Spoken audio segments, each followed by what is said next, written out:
এই ড্রেসটি আমরা সম্ভবত 5 থেকে 6 বছর আগে তৈরি করেছিলাম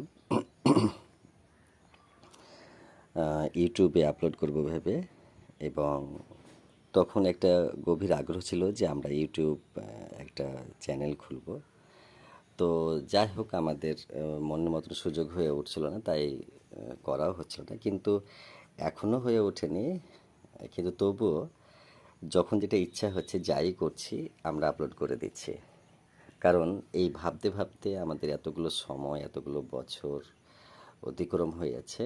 সেই জন্য আজকে এই যে এতগুলো, এই যে পোশাকগুলো আমরা সব বার করে করে আমি দেখছি, এবং কোথায় কি আছে না আছে, এই যে সব এক জায়গায় আলাদা আলাদা করছি। তো এটা পাওয়া গেল, এবং আরও একটা ড্রেস পাওয়া গেল, একটা নতুন ড্রেস। এটাও